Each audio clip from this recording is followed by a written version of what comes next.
ಚೌಡಯ್ಯ ದಾನಪುರ ಅಂತ ಅದು ಪುಣ್ಯಕ್ಷೇತ್ರ ಇದೆ. ಸೊ ಇದ್ರ ಬಗ್ಗೆನೇ ಒಂದು ವಿಡಿಯೋ ಮಾಡಿದ್ರೆ ಹೇಗಿರುತ್ತೆ ಅಂತ ಅನಿಸ್ತು. ಸೊ ಹಾಗಾಗಿ ಕಲ್ಯಾಣದ ಚಾಲುಕ್ಯರು ನಿರ್ಮಿಸಿದ ದೇವಾಲಯವಾಗಿದ್ದು ಪ್ರಾರ್ಥನೆ ಮಾಡಿದ್ರೆ ಸಕಲ ಪಾಪಗಳು ದೂರಾಗಿ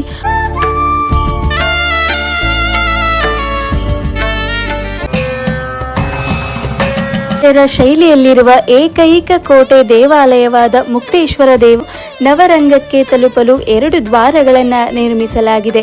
ದೇವಾಲಯದ ಹೊರಗೋಡೆಗಳ ಮೇಲೆ ಮಂಟಪಗಳ ಕೆತ್ತನೆ, ಸರಸ್ವತಿ, ಸೂರ್ಯಕೃಷ್ಣ ಹಾಗೂ ಅನೇಕ ದೇವರ ಮೂರ್ತಿಗಳ ಕೆತ್ತನೆಯನ್ನ ಮಾಡಲಾಗಿದೆ. ಗಂಬಗಳು ಇದ್ದು ಇವು ಕೂಡ ದೇವಾಲಯದ ಸೌಂದರ್ಯವನ್ನ ಇಮ್ಮಡಿಗೊಳಿಸಿವೆ.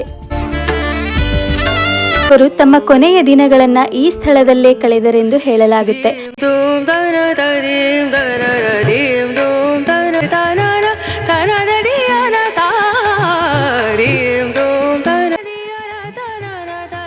ಎತ್ತ ನೋಡಿದರತ್ತ ನಿಮ್ಮ ಕಣ್ಣಿಗೆ ಬೀಳುವುದು ಶಿವ ನಂದಿ ಮಾತ್ರ.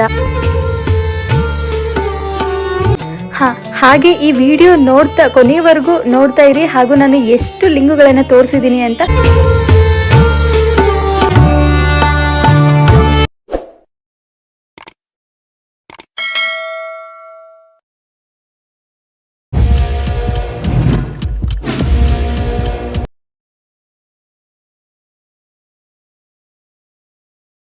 Hello everyone, welcome back to my YouTube channel.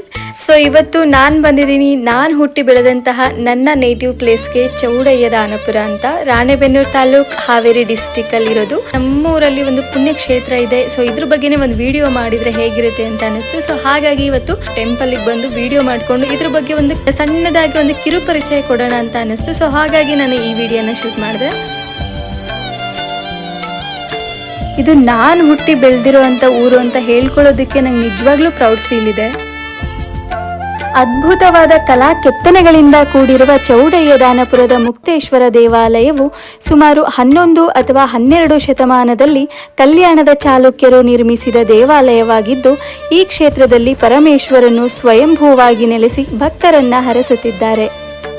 Tungabhadra ನದಿ ದಡದ ಮೇಲಿರುವ ಈ ದೇವಾಲಯವು ಪ್ರವೇಶ ದ್ವಾರ, ಮುಖಮಂಟಪ, ನವರಂಗ, ಗರ್ಭಗೃಹ, ಅಂತರಾಳಗಳನ್ನೊಳಗೊಂಡಿದ್ದು, ತುಂಗಭದ್ರಾ ನದಿಯಲ್ಲಿ ಮಿಂದೆದ್ದು ಬಂದು ಇಲ್ಲಿರುವ ಮುಕ್ತೇಶ್ವರನಿಗೆ ಪ್ರಾರ್ಥನೆ ಮಾಡಿದ್ರೆ ಸಕಲ ಪಾಪಗಳು ದೂರಾಗಿ ಮುಕ್ತಿ ದೊರೆಯುತ್ತದೆಂಬ ಪ್ರತೀತಿ ಇದ್ದು, ಶಿವರಾತ್ರಿಯಂದು ಹೆಚ್ಚಿನ ಜನರು ಈ ದೇಗುಲಕ್ಕೆ ಭೇಟಿ ನೀಡಿ ಪರಮಾತ್ಮನ ಆಶೀರ್ವಾದವನ್ನ ಬೇಡುತ್ತಾರೆ.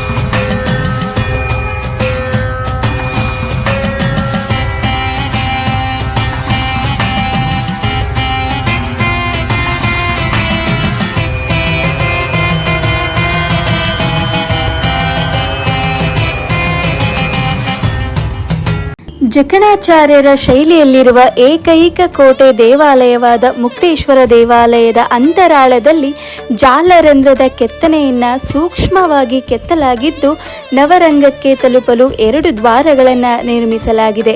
ಇಲ್ಲಿನ ಗೃಹವು ಬಹುಕೋನಾಕಾರದ ದಳವಿನ್ಯಾಸವನ್ನ ಹೊಂದಿದ್ದು, ಎತ್ತರವಾದ ಪಾಣಿಪೀಠವನ್ನ ಹೊಂದಿದೆ. ದೇವಾಲಯದ ಹೊರಗೋಡೆಗಳ ಮೇಲೆ ಮಂಟಪಗಳ ಕೆತ್ತನೆ ಕಾಲಭೈರವ, ಉಗ್ರ ನರಸಿಂಹ, ಶಿವ, ಗಣೇಶ, ಸರಸ್ವತಿ, ಸೂರ್ಯಕೃಷ್ಣ ಹಾಗೂ ಅನೇಕ ದೇವರ ಮೂರ್ತಿಗಳ ಕೆತ್ತನೆಯನ್ನ ಮಾಡಲಾಗಿದೆ. ಅಲ್ಲದೆ ಕಲ್ಪಲತಾ ಸುರುಳಿಗಳ ಕೆತ್ತನೆಗಳು ನೋಡುಗರನ್ನ ಮನಸೂರೆಗೊಳಿಸುತ್ತವೆ. ಗೋಪುರದ ಮೇಲೆ ಸಣ್ಣ ಸಣ್ಣ ಕುಸುರಿಗಳನ್ನು ನಾವು ನೋಡಬಹುದು.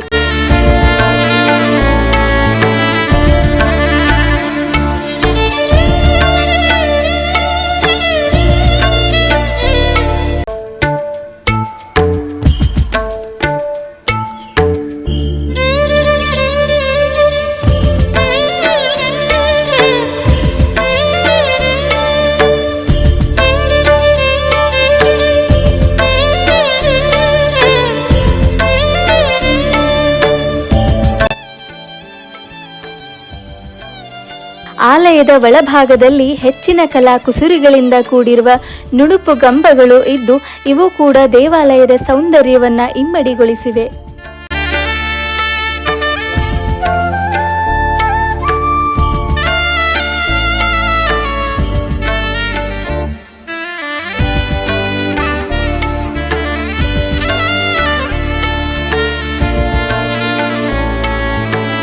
ಇಷ್ಟೇ ಅಲ್ಲದೆ ಗರ್ಭಗೃಹದ ಮುಂಭಾಗದಲ್ಲಿರುವ ಬಾಗಿಲಿನ ಮೇಲೆ ಸಣ್ಣ ಸಣ್ಣ ಹೂಬಳ್ಳಿಗಳನ್ನು ಕೆತ್ತಲಾಗಿದ್ದು ಮೇಲ್ಛಾವಣಿಯ ಮೇಲೆ ನಕ್ಷತ್ರಾಕಾರದ ಕಲಾಕುಸುರಿಗಳನ್ನು ಕೆತ್ತಲಾಗಿದೆ.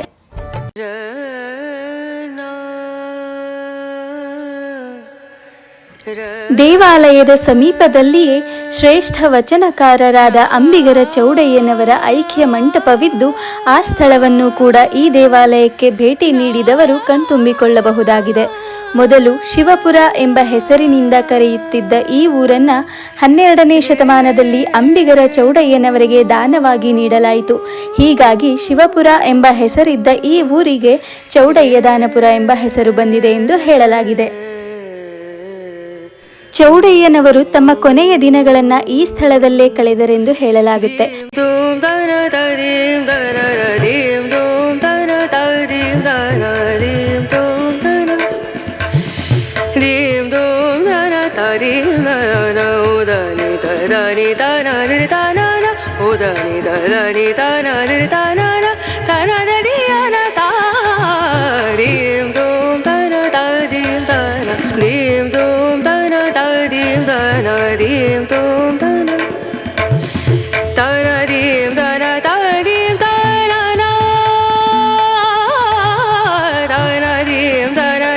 ಇಲ್ಲಿರುವ ಮುಕ್ತೇಶ್ವರ ದೇವಾಲಯದ ಜೊತೆಗೆ ವೀರಭದ್ರೇಶ್ವರ ಸ್ವಾಮಿ ಇಲ್ಲಿ ನೆಲೆ ನಿಂತು ಬೇಡಿ ಬಂದ ಭಕ್ತರನ್ನು ಹರಸುತ್ತಿದ್ದಾರೆ.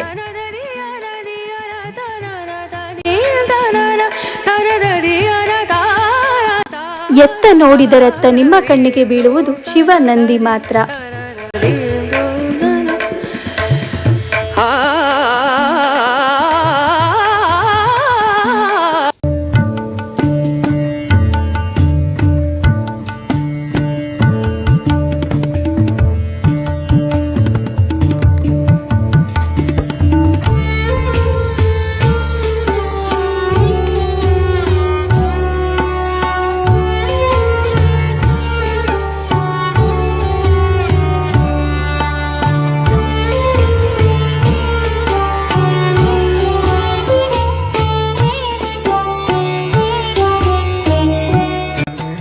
ಹಾಗೆ ಈ ವಿಡಿಯೋ ಕೊನೆಯವರೆಗೂ ನೋಡ್ತಾ ಇರಿ. ಹಾಗೂ ನಾನು ಎಷ್ಟು ಲಿಂಗುಗಳನ್ನು ತೋರಿಸಿದ್ದೀನಿ ಅಂತ ಕಮೆಂಟ್ ಬಾಕ್ಸಲ್ಲಿ ಕಮೆಂಟ್ ಮಾಡಿ ತಿಳಿಸಿ. ಹಾಗೆ ಈ ವಿಡಿಯೋನ ಇದೇ ಊರಿನವರು ನೋಡ್ತಾ ಇರಿದ್ರೆ ಖಂಡಿತವಾಗ್ಲೂ ಅವ್ರಿಗೆ ಗೊತ್ತಿರುತ್ತೆ ಈ ದೇವಸ್ಥಾನದ ಒಳಗಡೆ ಹಾಗೂ ನದಿ ಒಳಗೆ ಎಷ್ಟು ಲಿಂಗುಗಳಿವೆ, ಒಟ್ಟಾಗಿ ಎಷ್ಟು ಸಂಖ್ಯೆಯಲ್ಲಿ ಲಿಂಗುಗಳಿದೆ ಅಂತ.